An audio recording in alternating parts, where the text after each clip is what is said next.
আসসালামু আলাইকুম রহমতুল্লাহি আবরকাতু। আমরা সবাই জানি আমাদের জীবন নির্দিষ্ট সময়ের জন্য। আখিরাতে আমাদের সবার ইহকালের কর্মের হিসাব দিতে হবে। আখিরাত বিশ্বাস করা প্রত্যেক মুসলমানের ইমানের একটি গুরুত্বপূর্ণ স্তম্ভ। আখিরাতের বিশ্বাসের ফলে মুমিনরা দুনিয়ার পার্থিব জীবনের চিন্তা বাদ দিয়ে সৎ এবং কল্যাণের পথে জীবন পরিচালনা করে। আখিরাতের বিশ্বাসের ফলে আমাদের ইহকাল এবং পরকালে কী ফল লাভ করতে পারি আমাদের আজকের ভিডিওতে আলোচনা করব। ধৈর্য সহকারে ভিডিওটি দেখুন, জীবনের আমূল পরিবর্তন হবে ইনশাআল্লাহ। হজরত আবদুল্লাহ বিন মাসুদ রাদিয়াল্লাহু তাআলা আনহু হতে বর্ণিত, রাসূল সাল্লাল্লাহু আলাইহি ওয়াসাল্লাম বলেন, দুনিয়ায় আমার কি? আমি ও দুনিয়া তো একজন পথিকের মতো, যে একটি গাছের ছায়াতলে বসে আছে। ছায়া চলে যাবে এবং তাকে ছেড়ে যাবে। এর দ্বারা বোঝানো হয়েছে যে দুনিয়া ও আখিরাতের তুলনা সেতুর এ প্রান্ত ও অন্য প্রান্তের ন্যায়। দুনিয়াতে মানুষ প্রতি পদে পদে সেতু পার হয়ে চলেছে।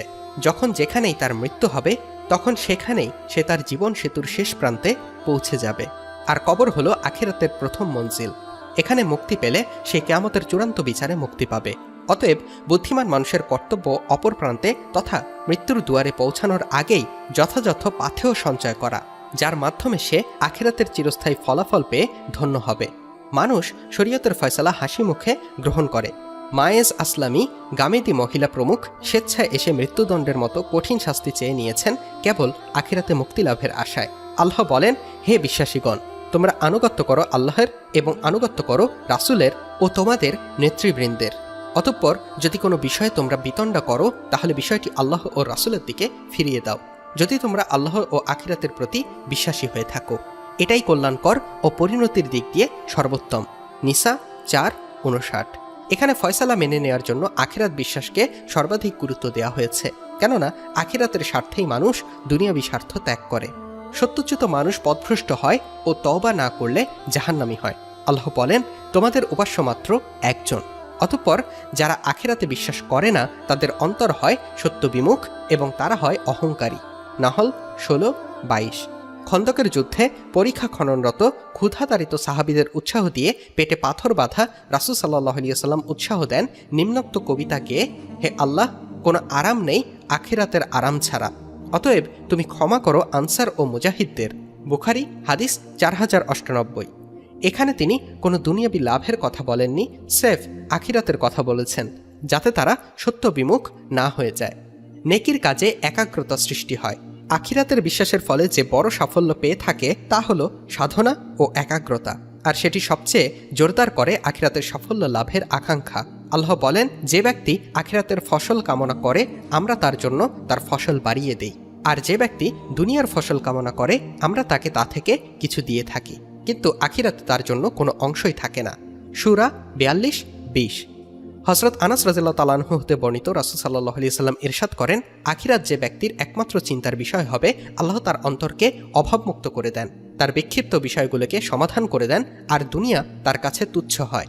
পক্ষান্তরে দুনিয়া যার একমাত্র চিন্তার বিষয় হবে আল্লাহ তার অভাবসমূহ সামনে এনে দেন আর তার সমস্যাগুলিকে বিক্ষিপ্ত করে দেন, অথচ তার নিকট কিছুই আসে না অতটুকু ব্যতীত যতটুকু তার তাকদিরে নির্ধারিত আছে।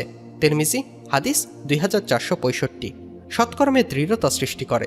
বদরের যুদ্ধে রাসূল সাল্লাল্লাহু আলাইহি ওয়াসাল্লাম কমান্ড দেন, তোমরা দাঁড়িয়ে যাও জান্নাতের পানে, যার প্রশস্ততা নভমণ্ডল ও ভূমণ্ডল ব্যাপী বিস্তৃত। এ নির্দেশ শুনে সাহাবী উমায়ের ইবনুল হুমাম আনসারী বলে ওঠেন, হে আল্লাহর রাসূল, জান্নাতের প্রশস্ততা কি নভমণ্ডল ও ভূমণ্ডল ব্যাপী?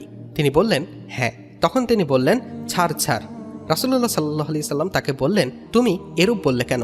তিনি বললেন, আল্লাহর কসম, হে আল্লাহর রাসূল, জান্নাতের অধিবাসী হওয়ার আশায়। তিনি বলেন, নিশ্চয়ই তুমি তার অধিবাসী। তখন ওমায়ের স্বীয় কোষ থেকে কতগুলো খেজুর বের করলেন ও তা খেতে থাকলেন। কিছু পরে বললেন, আমি যদি এই খেজুরগুলো খাওয়া পর্যন্ত বেঁচে থাকি তবে অবশ্যই সেটি হবে দীর্ঘ হায়াত। অতঃপর তিনি বাকি খেজুরগুলো ছুঁড়ে ফেলে দিলেন ও যুদ্ধে ঝাঁপিয়ে পড়লেন। অবশেষে তিনি শহীদ হয়ে গেলেন। বিপদে ধৈর্য ধারণের শক্তি বৃদ্ধি পায়। আল্লাহ বলেন, বলো, হে আমার বিশ্বাসী বান্দারা, তোমরা তোমাদের প্রতিপালককে ভয় করো। মনে রেখো, যারা এ দুনিয়ায় সৎকাজ করে তাদের জন্য রয়েছে পুণ্য, আর আল্লাহর পৃথিবী প্রশস্ত। নিঃসন্দেহে ধৈর্যশীলগণ তাদের পুরস্কার পাবে অপরিমিতভাবে। জুমার 39:10। মক্কায় নির্ধারিত অবস্থায় ইয়াসির পরিবারকে লক্ষ্য করে রাসূল সাল্লাল্লাহু আলাইহি ওয়াসাল্লাম বলেন, ধৈর্য ধরো হে ইয়াসির পরিবার, নিশ্চয়ই তোমাদের ঠিকানা হলো জান্নাত। হাকেম হাদিস নম্বর 5646। ইমাম আউজাই বলেন, তাদের আমল ওজন করা হবে না ও পরিমাণ করা হবে না। আল্লাহ বলেন, দুনিয়াতে ধৈর্য ধারণের পুরস্কার স্বরূপ সেদিন তিনি তাদেরকে জান্নাত ও রেশমি পোশাক দান করবেন। দাহর ৭৬:১২। তিনি আরও বলেন, প্রত্যেক প্রাণী মৃত্যুর স্বাদ গ্রহণ করবে এবং কিয়ামতের দিন তোমরা পূর্ণ বদল প্রাপ্ত হবে। অতঃপর যাকে জাহান্নাম থেকে দূরে রাখা হবে ও জান্নাতে প্রবেশ করানো হবে সে হলো সফল কাম। বস্তুত পার্থিব জীবন প্রতারণার বস্তু ছাড়া কিছুই নয়। আলে ইমরান ৩:১৮। রাসূল সাল্লাল্লাহু আলাইহি সাল্লাম বলেন, তোমরা আমার পরে অত্যাচারী শাসকদের পাবে, তখন তোমরা ধৈর্য ধারণ করো যতক্ষণ না তোমরা আমাকে হাউজ কাউসারের নিকট সাক্ষাৎ পাও। বুখারী হাদিস ৪৩৩১। সর্বাবস্থায় আল্লাহ ভীতি অর্জন। আখিরাত বিশ্বাস মানুষকে সর্বাবস্থায় আল্লাহ ভীরু বানায় এবং সে প্রবৃত্তির তাড়না থেকে সংযত থাকে। আল্লাহ বলেন, পক্ষান্তরে যে ব্যক্তি তার প্রভুর সম্মুখে দণ্ডায়মান হওয়ার ভয় করেছে এবং নিজেকে প্রবৃত্তির গোলামি হতে বিরত রেখেছে, জান্নাত তার কঠিন হবে। নাজিয়াত ৭৯:৪০-৪১। পাহাড়ের গুহায় আটকে পড়া বনু ইসরায়েলের ৩ যুবকের একজন তার প্রেমিকার সাথে অন্যায় কাজে লিপ্ত হওয়ার পূর্ব মুহূর্তে মেয়েটির কথায় আল্লাহ থেকে ভীত হয় এবং বিরত হয়। গুহায় ওই বিপদের সময় আল্লাহর নিকট প্রার্থনা করে। সে বলে, হে আল্লাহ, যদি তুমি জানো যে আমি কেবল তোমার ভয়ে সেদিন উক্ত অন্যায় কাজ থেকে বিরত হয়েছিলাম, তাহলে তুমি আমাদেরকে এই কঠিন বিপদ থেকে মুক্তি দাও। তখন আল্লাহর হুকুমে পাথর সরে যায় এবং গুহার মুখ খুলে যায়। অতঃপর তারা ৩ জন বেরিয়ে আসে। বুখারী ফাতহুল বারী হাদিস ৩৪৬৫। অল্পে তুষ্ট থাকার গুণ অর্জিত হয়। একদিন ওমর রাদিয়াল্লাহু তাআলা আনহু রাসূল সাল্লাল্লাহু আলাইহি সাল্লামের নিকট গেলেন। সে সময় তার মাথার নিচে ছিল একটা খেজুর পাতা ভরা চামড়ার বালিশ, আর পিঠে ও পার্শ্বদেশে ছিল চাটাইয়ের দাগ। এটা দেখে ওমর কেঁদে উঠলেন।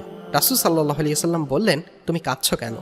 ওমর বললেন, পারস্য সম্রাট কিসরা ও রোম সম্রাট কায়সার কি অবস্থায় আছে, আর আপনি কি অবস্থায় আছেন, অথচ আপনি আল্লাহর রাসূল।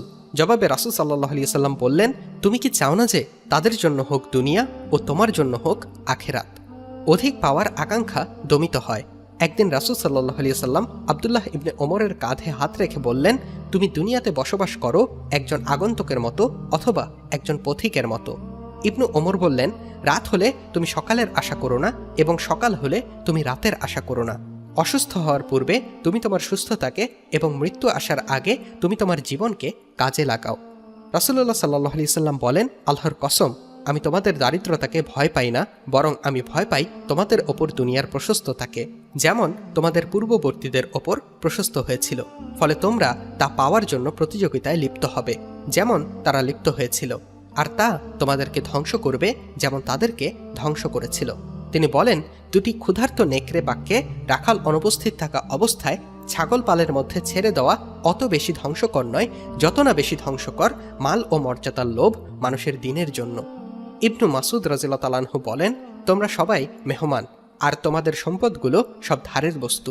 মেহমান চলে যাবে আর সম্পদ সব তার মালিকের কাছে ফিরে যাবে। আখিরাতে বিশ্বাস মজলুমের জন্য সান্ত্বনার স্থল। হে জালেম, তুমি ভেবো না আল্লাহ তোমার জুলুম দেখেননি। তুমি ভেবো না যে আল্লাহ তোমার থেকে উদাসীন। তোমার সামনে কঠিন দিন অপেক্ষা করছে। ওই শোনো তোমার প্রতিপালকের গুরু গম্ভীর সতর্কবাণী। তুমি অবশ্যই একথা ভেবো না যে জালেমরা যা করে আল্লাহ সে বিষয়ে উদাসীন। তবে তিনি তাদেরকে সেদিন পর্যন্ত অবকাশ দেন যেদিন তাদের চক্ষুসমূহ বিস্ফোরিত হবে, যেদিন ঊর্ধ্বমুখী হয়ে ভীত বিহব্বল চিত্তে তারা দৌড়াতে থাকবে। নিজেদের দিকে দৃষ্টি ফেরাবার সময় তাদের হবে না, যেদিন কঠিন ভয়ে তারা হৃদয়শূন্য হয়ে যাবে। ইব্রাহিম 14:42-43। তিনি বলেন, আজ প্রত্যেককে তার কর্মফল দেয়া হবে, আজ কোনো জুলুম নেই, নিশ্চয়ই আল্লাহ দ্রুত হিসাব গ্রহণকারী। গাফের মুমিন 40:17। হযরত জাবের রাদিয়াল্লাহু তাআলা আনহু হতে বর্ণিত, তিনি বলেন, সমুদ্রের মুজাহিরগণ হাবশায় হিজরতকারী প্রথম দল রাসূল সাল্লাল্লাহু আলাইহি সাল্লামের নিকট প্রত্যাবর্তন করলে তিনি বলেন, তোমরা হাবশায় যেসব অনিষ্টকারী বিষয়সমূহ দেখেছ তা কি আমার নিকট ব্যক্ত করবে না? তাদের মধ্য থেকে এক যুবক বলল, হে আল্লাহর রাসূল, একদিন আমরা বসা ছিলাম, এমন সময় আমাদের সামনে দিয়ে সেখানকার এক বৃদ্ধ মহিলা মাথায় পানি ভর্তি কলস সহ যাচ্ছিল। এমত অবস্থায় তাদের এক যুবক তার কাঁধে হাত দিয়ে তাকে ধাক্কা দিল, ফলে সে উপুর হয়ে মাটিতে পড়ে গেল এবং কলসটি ভেঙে গেল। তখন বৃদ্ধা উঠে দাঁড়িয়ে যুবকের দিকে তাকিয়ে বলল, হে প্রতারক, তুমি অচিরেই জানতে পারবে যখন আল্লাহ বিচারের আসনে বসবেন। আগে পিছের সকল মানুষকে সমবেত করবেন এবং হাত পাগুলো তাদের কৃতকর্মের বর্ণনা দেবে। তখন তুমিও জানতে পারবে সেদিন তোমার ও আমার অবস্থা কি হবে। জাবের রাদিয়াল্লাহু তাআলা আনহু বলেন, এ কথা শুনে রাসূল সাল্লাল্লাহু আলাইহি ওয়াসাল্লাম বললেন, ওই বৃদ্ধা সত্য বলেছে।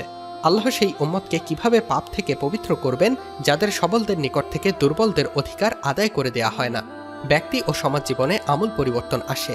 মাক্কি জীবনের অধিকাংশ সূরা নাজিল হয়েছে আখিরাত বিশ্বাসের ওপর, যার ফলে আখিরাত পিয়াসী একদল ঈমানদার মানুষ তৈরি হয়। আবু বকর, ওমর, ওসমান, আলী, ইবনু মাসউদ, বেলাল, খাব্বাব, আম্মার, মুসাব প্রমুখ জান্নাত পাগল নিখাত মানুষগুলির হাতেই পুরো আরব জাহানে আমূল পরিবর্তন আসে, যা সর্বাত্মক সমাজ বিপ্লবের সূচনা করে, যার ঢেউ বিশ্বব্যাপী ছড়িয়ে পড়ে। ফলে ইসলাম বিশ্বধর্মে পরিণত হয়। ইনশাল্লাহ কিয়ামতের আগে সারা বিশ্ব ইসলামের করতলগত হবে, যা সম্ভব হয়েছে এবং ভবিষ্যতে হবে কেবল আখিরাতে মুক্তি ও জান্নাত লাভের উদগ্র বাসনার কারণে। যখন যে সমাজে সত্যিকারের আখিরাত পিয়াসী একদল মুমিন তৈরি হয়, তখন সেই সমাজে আমূল পরিবর্তন আসে এবং সমাজ বিপ্লব সাধিত হয়। আল্লাহ বলেন, আর তোমরা ওই দিনকে ভয় করো যেদিন তোমরা সকলে আল্লাহর নিকট ফিরে যাবে। অতঃপর সেদিন প্রত্যেকে স্ব কর্মের ফল পুরোপুরি পাবে এবং তাদের প্রতি কোনরূপ অবিচার করা হবে না। বাকারা 2:281। বস্তুত রাসূল সাল্লাল্লাহু আলাইহি সাল্লামের মৃত্যুর 7 দিন মতান্তরে 21 দিন পূর্বে এটাই ছিল পবিত্র কুরআনের সর্বশেষ আয়াত। অতএব হে মানুষ, শেষ বিচারের দিনকে ভয় করো, যেদিন তোমার সকল কর্মের কড়ায় গণ্ডায় হিসাব দিতে হবে, যেদিন তোমার ঈমান ও আমল ছাড়া কোনো কিছুই কাজে আসবে না। হে আল্লাহ, তুমি আমাদের আখিরাতের বিশ্বাসকে দৃঢ় করার এবং তার জন্য আমাদেরকে বেশি নেক আমল করার তৌফিক দান করো, আমিন। ভিডিওটি ভালো লাগলে একটি লাইক দেবেন এবং বেশি বেশি শেয়ার করুন। আর আমাদের চ্যানেলে নতুন হলে অবশ্যই সাবস্ক্রাইব করতে ভুলবেন না। আল্লাহ হাফেজ।